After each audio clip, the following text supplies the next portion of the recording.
Puisque l'invasion de l'Irak en 2003 fut une guerre d'agression sans aucun fondement légal, justifiée uniquement sur des mensonges, comment ne pas alors songer à l'invasion de la Pologne en 1939 et au faux prétexte de protéger la minorité allemande qui y vivait? Et comment ne pas s'interroger sur le vrai motif? En mai 2004, Ernest Hollings, sénateur démocrate de la Caroline du Sud depuis 1966, achevait son dernier mandat. Dans un article publié dans le Charleston Daily Post, il écrivait « Puisque l'Irak n'était pas une menace, pourquoi envahir un État souverain? La réponse est simple, la politique du président Bush est d'assurer la sécurité d'Israël. » Accusé d'antisémitisme, le brave sénateur, loin de se dégonfler, prit la parole au Sénat. « Je ne m'excuserai pas pour ce papier. Ce sont mes adversaires qui devraient s'excuser pour m'accuser d'antisémite. Bush est parti en guerre pour Israël, et tout le monde le sait. » Puis faisant allusion au rôle de l'AIPAC, le plus important lobby à Washington, Hollings rajoutait, je cite, « Vous ne pouvez pas avoir une autre politique sur le Moyen-Orient que celle que vous dicte l'AIPAC. » Fin de citation.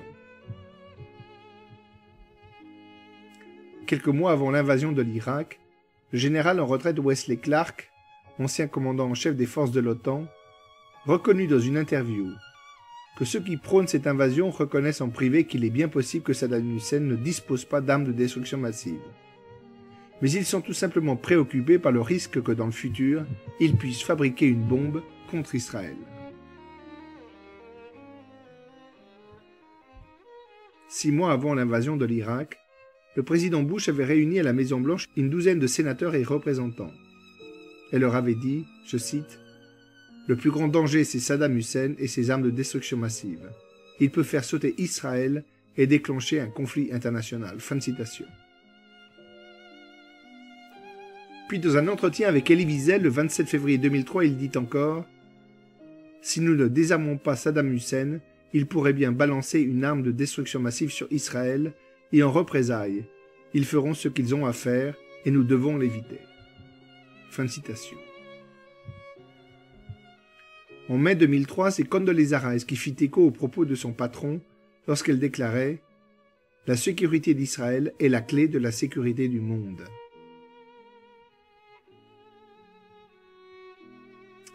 La guerre d'Irak fut donc bien une guerre pour Israël, et personne d'autre que Mearsheimer et Walt l'ont mieux résumé.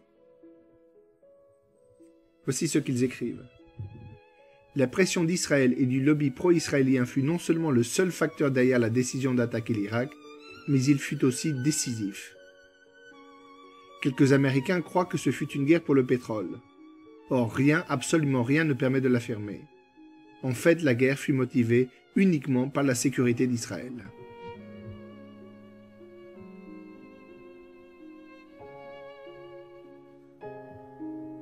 Mais alors pourquoi le 11 septembre? Pour répondre à cette question, il faut remonter quelques années en arrière. Au milieu de l'année 1996, un rapport commandé par Benjamin Netanyahou, alors Premier ministre d'Israël, était intitulé « Une rupture, une nouvelle stratégie pour garantir la sécurité du territoire ». Et ce rapport appelait à se débarrasser de Saddam Hussein. Ce qui était intéressant, c'est que les auteurs de ce rapport n'étaient autres que Richard Pearl, Douglas Feist et David Wamser, 3 néoconservateurs américains qui tous 3 occuperont des fonctions importantes de l'administration Bush. Le 26 janvier 1998, ces néoconservateurs avaient rendu publique une lettre ouverte au président Clinton, appelant explicitement à attaquer l'Irak et à renverser Saddam Hussein. Toute la fine fleur des néoconservateurs s'était portée signataire. Le 3 mai 1999, Andrew Krepinevich préconisait devant la Comité pour la défense du Sénat américain un nouveau Pearl Harbor pour créer un choc psychologique, reprenant mot pour mot un paragraphe du projet pour le nouveau siècle américain publié 2 ans plus tôt. Pendant toute l'année 1999, Wolfowitz, Pearl et Condoleezza Rice vont régulièrement fréquenter le palais du gouverneur du Texas pour faire l'éducation de George Bush. Le 3 septembre 2000, les néoconservateurs publient le rapport Rebuilding America's Defenses. Outre qu'à nouveau il est fait mention d'un nouveau Pearl Harbor comme élément catalyseur, il est dit que les États-Unis doivent contrôler militairement le golfe Persique. Pousser au renversement de toute une série de régimes politiques, y compris l'Iran et la Chine, et pourquoi pas aussi contrôler politiquement l'Internet.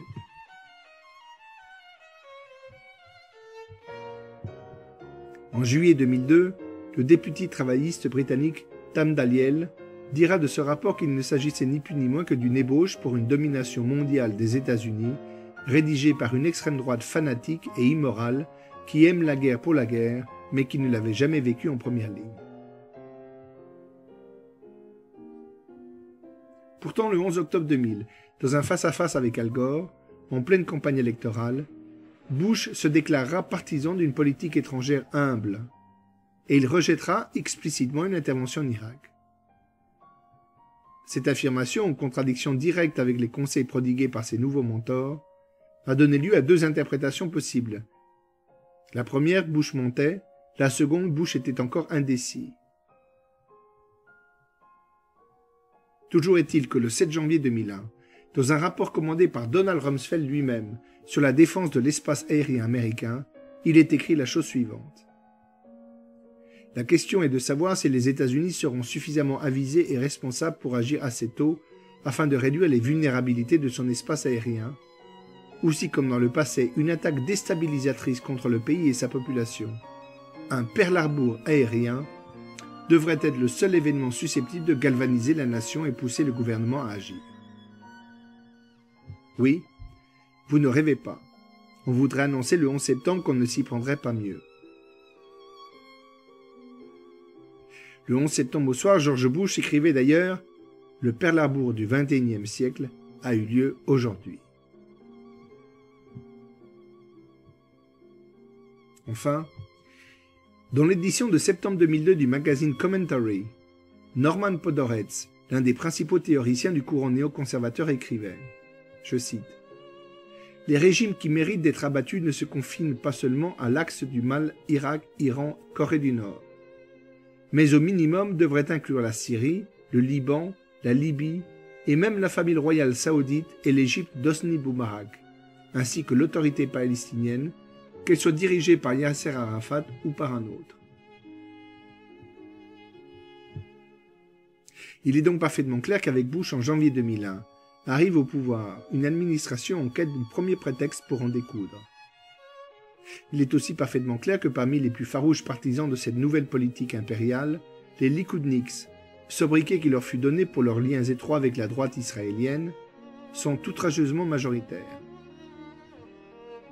La guerre en Irak fut donc déclenchée non pas pour des raisons de sécurité, ni même pour mettre la main sur son pétrole, mais bien dans le cadre d'une vaste opération devant aboutir à l'élimination de tous les États ennemis d'Israël. Le laps de temps compris entre le 11 septembre et mars 2003 ne servit finalement qu'à construire de briques et de broc un dossier d'accusation pour le Conseil de sécurité de l'ONU.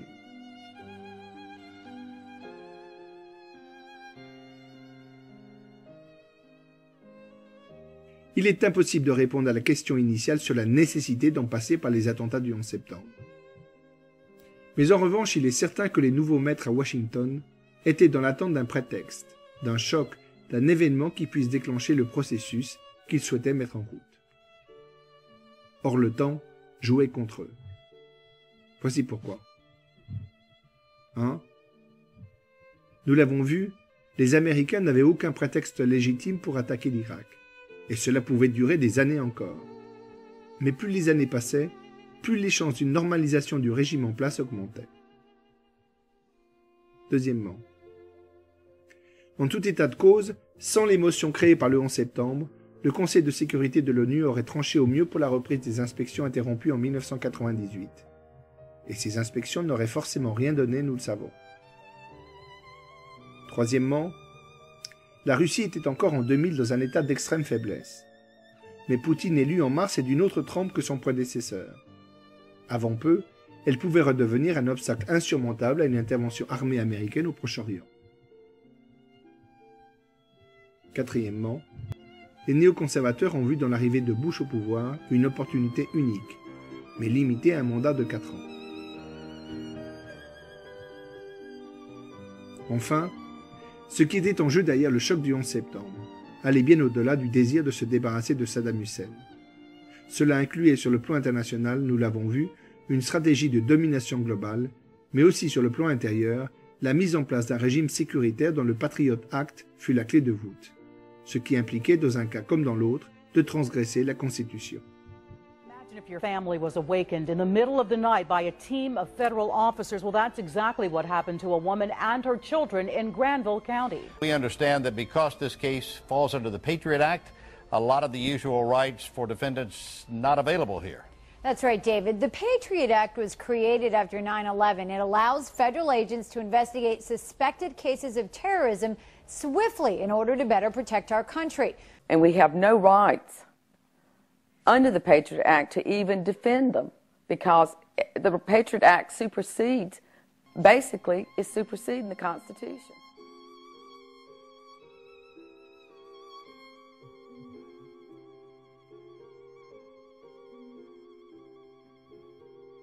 Ce Pearl Harbor, par qui fut-il donc déclenché? Rappelons tout de suite que jamais dans l'histoire un État démocratique n'a délibérément donné l'ordre de massacrer des civils pris au hasard au sein de sa population. Jamais, et encore moins en détruisant un symbole aussi fort que le World Trade Center. Nous avions déjà évoqué la question de la responsabilité de la CIA. C'est l'audition de Condoleezza Rice qui mit en quelque sorte le feu aux poudres.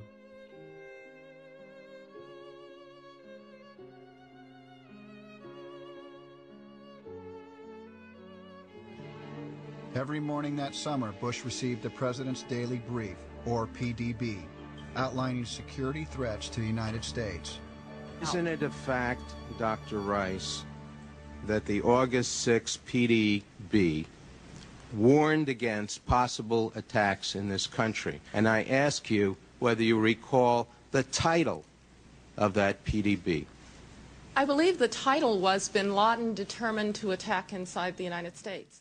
It did not warn of attacks inside the United States. It was historical information based on old reporting. There was no new threat information, and it did not, in fact, warn of any coming attacks inside the United States.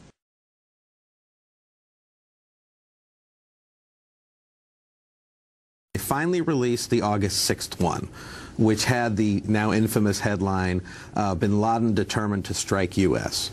And in her testimony, Condoleezza Rice, the National Security Advisor at the time, said this was merely a historical document. It was a review of, Bin Laden and Al-Qaeda and their intents and what they've done. And actually, when you read it, that is what it was.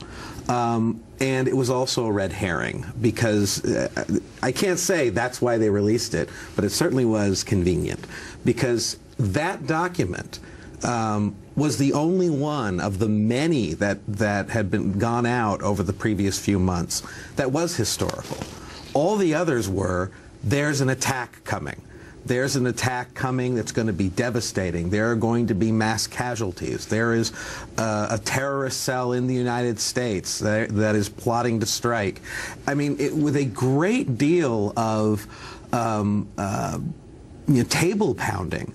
And there was, I don't want to keep picking on Secretary Rice, but she did testify, if we had been made aware that there was an attack coming, we would have done something. Well, they were made aware.